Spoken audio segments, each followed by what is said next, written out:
Hello and welcome to Basic Fishing Bites. In this video I'm going to show you how to set up a simple light stick float setup for tackling small rivers and streams like the beautiful River Don where you find me today, just on the north side of Sheffield. We're fishing today for grayling, maybe some other fish, roach, basically light stick float fishing, which I think is one of the most enjoyable ways to catch fish. So rod and reel first. Now with this, to me it's all about enjoyment. So we've got a lovely light #1 Cadence match rod here. It's 11 foot long, this one, and the reason we go for a shortish rod is that we're going to be climbing through quite a lot of undergrowth today. We're going to be clambering down walls, that sort of thing, and we don't need the control offered by a longer rod because we're only fishing literally off the rod end most of the time. So any longer rod really is a little bit of a waste. You'd keep them for venues where maybe you're casting the float a bit further and trying to control the line in the float a bit further downstream. Reel wise, it's a small reel. It's a 3000 size Cadence. I think this one's a CS10, this one. It's a small reel, and I've loaded that up with nice light mainline. It's actually just a 3 pound mainline on this, so really nice and light. So now we'll put the stick float on the line and I'll show you the setup and how we achieve it. So first things first, really, I've got a small stick float here. This is actually a shallow water stick designed by my old mate Dave Harrell, and it's a 4×4. A nice light design's absolutely perfect. You need some silicone to fit around the stem, so just size the silicone. You can buy it from the tackle shop in different sizes and just try it before. So I've just sized that one for the bottom to save a bit of time, but I will show you how I just size the silicone for the top, and I'll show you what silicone I've got in here as well. So if you want to just come in and have a look in the old float box here, you'll see I've got a big array of different things. But one thing that Dave does sell in the DH angling range is this, which is thicker silicone in different sizes, and you can see you can actually just match the silicone to the size of the float you're using. I suspect that this will be about perfect on here, and look, yeah, that fits nice and snug around the top of the float. So we're just going to cut first of all, because it's the first thing that we're going to need, a very thin piece of this just to fit around the top of the float. So I'm just going no more than ½ an inch of silicone there, and I'm just going to thread that onto the line. All right. Oh, the rod's just fell down there, but that's all right, it's resting on the floor now, can't get any lower. Over the cameraman's shoulder, what a great guy. So we're just going to thread the silicone on the line. Can you see that there? Perfect. And that is going to house the top of the stick float. So the next stage is what we want on the bottom, and I actually like a couple of pieces of silicone as a minimum on the bottom, just to mean it's nice and firmly held in place. So I'm just going to pop that in the pouch. Got my little bait apron on today. So first of all, a nice short piece which I'm going to slide up the line itself. So I'll just cut a nice little short piece of that off first. There we go, that's up there. And then let's pick that back up. Slightly longer piece. Now the reason I want it slightly longer is because obviously we're fishing along the river today.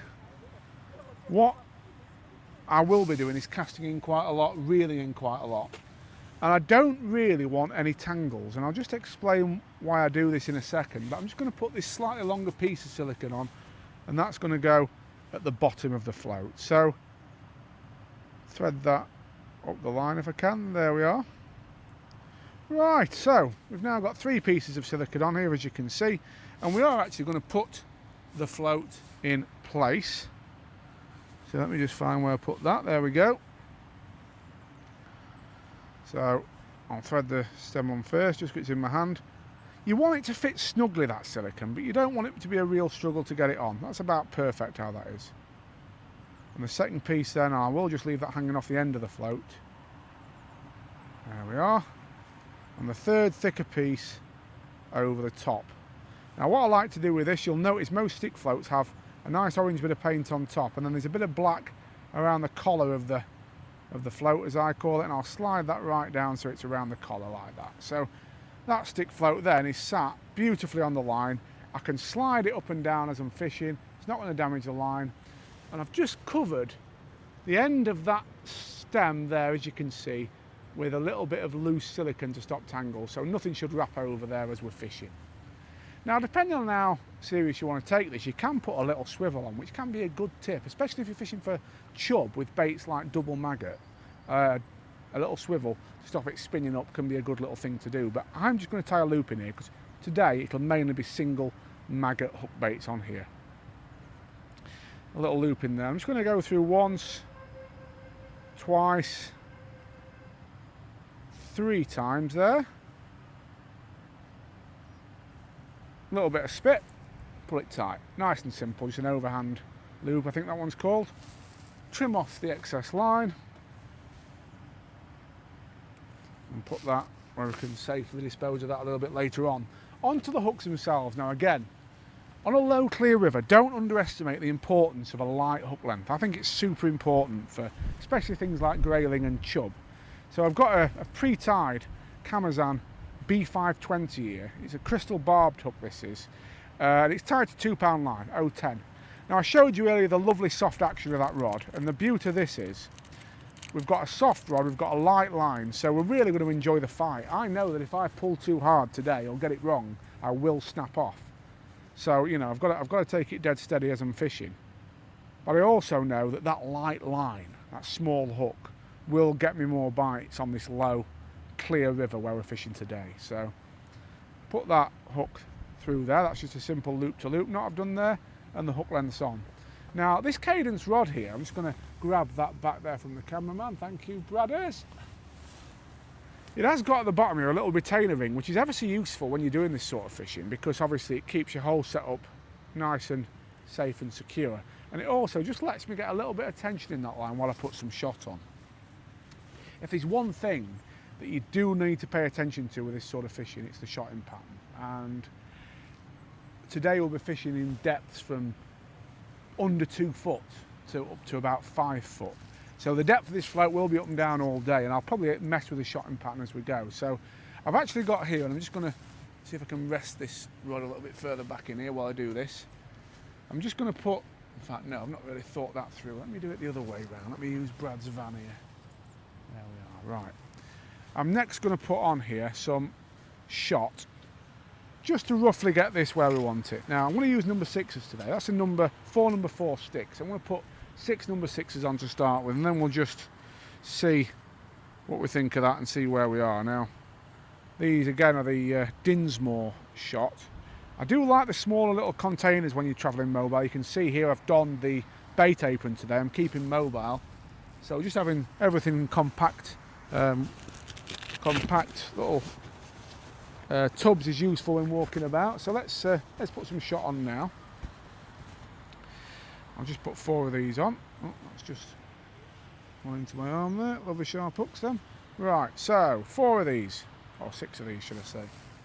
Now I'm going to start off with these in a little bulk here, because what I'm wanting to do is basically have them bulk down when it's dead shallow, because obviously a strung pattern's doing nothing for you. You want to hold your bait basically under the water while it's going through the rapids. But on the shallower pegs, I will obviously probably spread these out just to create a bit more of a fall. And sometimes when I come here, folks, I'll use number 8 shot, you know, to really give me a little bit more finesse.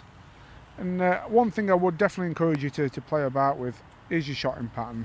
It's how you actually shot this float on the day and move around the shot to suit, because these fish, although they're wild natural fish, they're not silly. And you know, it may well be the case that smaller shot today like number 8s would be better.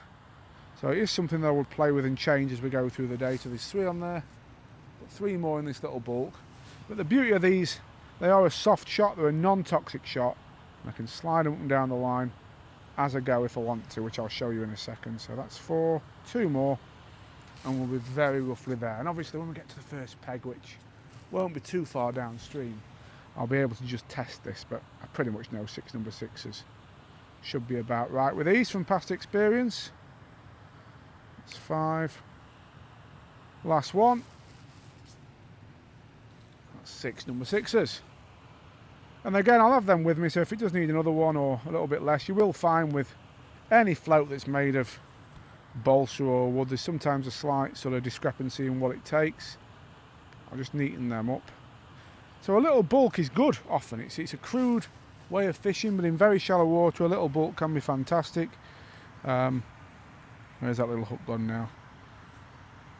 I told you they are super sharp, them hooks. That's why I ideally want it in the old retention ring, but it was just a little bit tricky to show you me using it in that while I was actually doing it. But there we are. We've got him back. So number 6 is there in a little bulk. We can, as I say, as we're going along, move these very easily up and down. You can see how easily that slides, so we can spread them out if we want to in deeper water.